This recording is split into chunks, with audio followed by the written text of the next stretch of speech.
എല്ലാവർക്കും നമസ്കാരം. ഇന്ന് നമ്മൾ ഉണ്ടാക്കാൻ പോകുന്നത് നല്ല സോഫ്റ്റ് കപ്പി കാച്ചിയ അപ്പമാണ്. അതിനായി ആദ്യം അരി കുതിർത്ത് വയ്ക്കുക.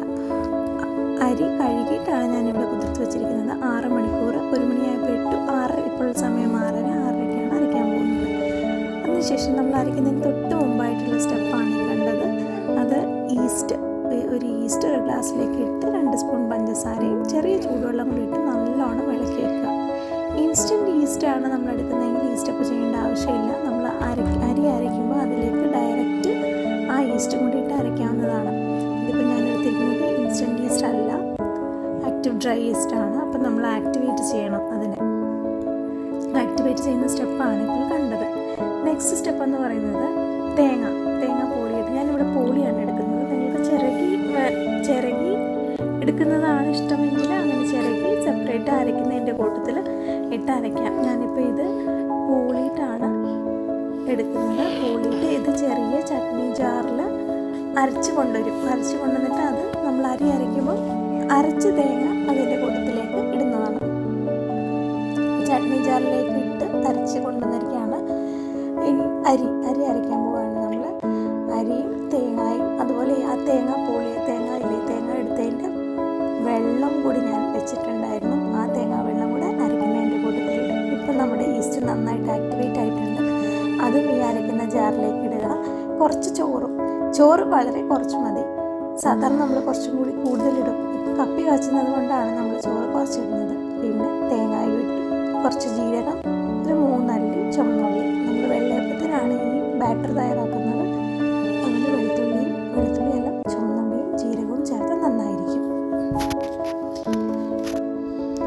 ഇനിയാണ് നെക്സ്റ്റ് സ്റ്റെപ്പ് കപ്പി കാച്ചുക. അതിന് ഈ നമ്മൾ അരച്ച് വെച്ചിരിക്കുന്ന മാവിൽ നിന്ന് 2 തവി മാവെടുത്ത് ഒരു കടായിലേക്ക് ഒഴിക്കാം. എന്നിട്ട് ഇത് ഡൈല്യൂട്ട് ചെയ്യാന്ന് പറഞ്ഞു കഴിഞ്ഞാൽ ഞാനിപ്പോൾ ഈ ഗ്ലാസ്സിന് ഒരു 1.5 ഗ്ലാസ് വെള്ളം ഒഴിച്ചിട്ടുണ്ട് ഡൈല്യൂട്ട് ചെയ്യാനായിട്ട്.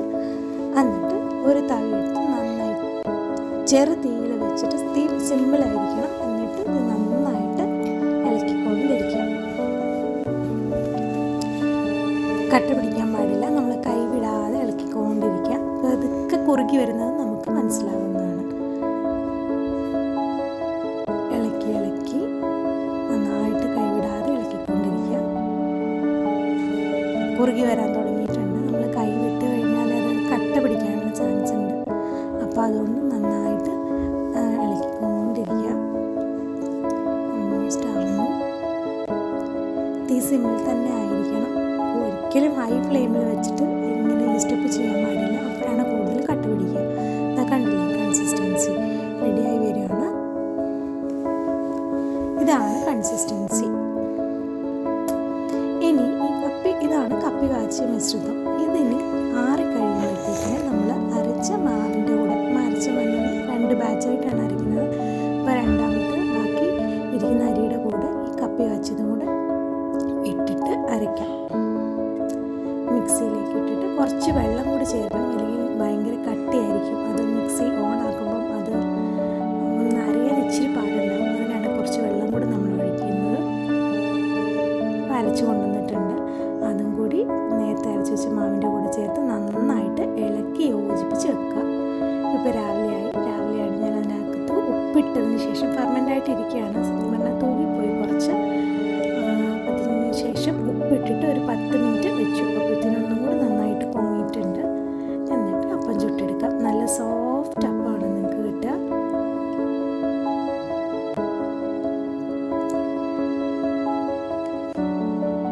ഇങ്ങനെ കുത്തുകൾ വന്ന് വരുമ്പോഴത്തേക്കിനും നമുക്ക് അടച്ചു വയ്ക്കാൻ മതി. കണ്ടില്ലേ കൺസിസ്റ്റൻസി, നല്ല സോഫ്റ്റ് അപ്പാണ്.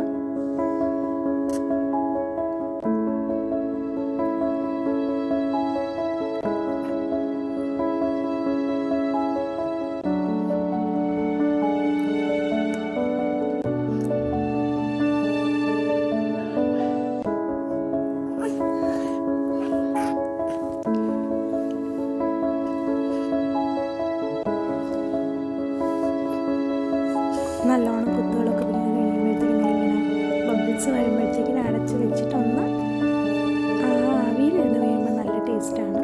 നിങ്ങൾക്ക് വേണമെങ്കിൽ മറിച്ചു വിടാം. ഞാനൊന്ന് മറിച്ചിട്ട് ജസ്റ്റ് ഒരു 1 മിനിറ്റ്, ലെസ് ദാൻ 1 മിനിറ്റ് ആണ് മറിച്ചിരുന്നത്.